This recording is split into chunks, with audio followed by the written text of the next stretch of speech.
আইসা যেদিন বলছে প্রথম আলু যেদিন পুড়ে দিতে সেদিন আইসা আমার হুমকি দিচ্ছে। ও আইসা যেদিন বলছে প্রথম আলু যেদিন পুড়ে দিতে সেদিন আইসা আমার হুমকি দিচ্ছে আহমদে এখানে উড়াই দিবে। ওর ছেলে আহমদের ছেলে শাহরিয়া লালনের আখড়া, লালন শাহ পদ্মের নাম লালন শাহ আখড়া, বাংলাদেশের দ্বিতীয় বৃহত্তম আখড়া। সব সাংবাদিকরা আমরা করেছি এটা, রাসেল থেকে শুরু করে সবাই তকবির এরা আপনার আমাদের সবাই হুমকি দিচ্ছে।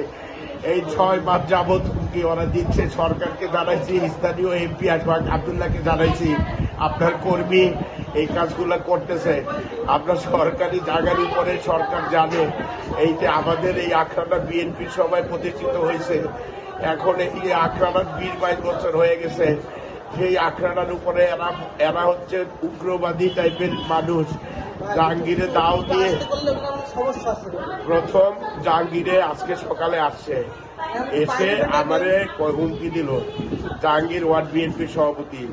এরপরে ও ফোন দিয়ে সব ওর ভাইগুলা, ওর ভাতিজা, ওর ছেলে তাওহিদ, তারপরে হচ্ছে আহমদের ছোট ছেলে শাহরিয়ার, আলাউদ্দিন ও যুবলীগের সভাপতি ইউনিয়নের সে, আওয়ামী লীগের হয়েও সে, তারপরে করিমের ছেলে কি তকবির নাম কি রে, সাহিল করিমের ছেলে, তারপরে আলাউদ্দিন, এরা উৎসব, এরা অতর্কিত ভাবে আমার উপরে আর তকবিরের উপরে আমার ছোট ভাইয়ের উপর হামলা চালায়। জাহাঙ্গীর আইসা দাও দিয়ে আমাকে কূপ দেয়, আমার মাথা ফাইটা দেয়, সিলাই করতে হইল। আমি অনেক বলার পর আক্রমণ করছে। এই আশ্রমটা প্রায় 21 বছর হইল এটা প্রতিষ্ঠিত হয়েছে। এখানে সব ধরনের মানুষ আসে, মানুষের হুমকি দেয় এরা। আমাদের সাথে যারা মিশে তাদের হুমকি দিয়ে আসছে গত 6 মাস যাবৎ।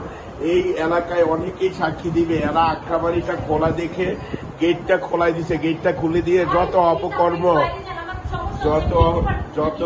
যত অপকর্ম, জাহাঙ্গীরের ইয়াবা ব্যবসার ডিলার আলাউদ্দিন, এরা আহমদ, এরা মিলে এই কাজটা করতেছে। এর 21 বছর হয়েছে, কিন্তু এই গত 6 বছর যাবো তারা হুমকি দিচ্ছে। গত 6 মাস যাবো তারা উঠে পড়ে লাগছে লালনে রাখা। পুলিশ গেছে, ওসি সাহেব ফোন দিছে। আজকে থানায় আমি গিয়েছিলাম, যাওয়ার পরে মাননীয় সংসদ সদস্য শেখ আবদুল্লাহ সেখানে ছিল। আমি বলছি আপনার কাছে আমি গিয়েছিলাম, আপনি ওদেরকে ডাকেন, আমাদের ডাকেন, বসেন, সমাধান করেন। ওরা আমার মাথা ফাটানোর পরে আমি আজকে গিয়ে ওসি সাহেবের রুমে আমি শেখ আবদুল্লাহ সাহেবকে দেখেছি। ওনাকে আমার মাথা ফাটানো দিকে দেখাইলাম, ওসি সাহেবকে দেখাইলাম। ওনারা বললো আপনার ব্যবস্থা নিচ্ছি। তারপরে বিএনপি সভাপতিও ছিল, ওনারাও ছিল। আপনারা এইটা ওনারা ব্যবস্থা নিতে বলছে। আমার একটা মাথার ভিতরে বাড়ি মারলো। এই এলাকায় গ্রামে আমি খেলার কাজ কখনো করি নাই।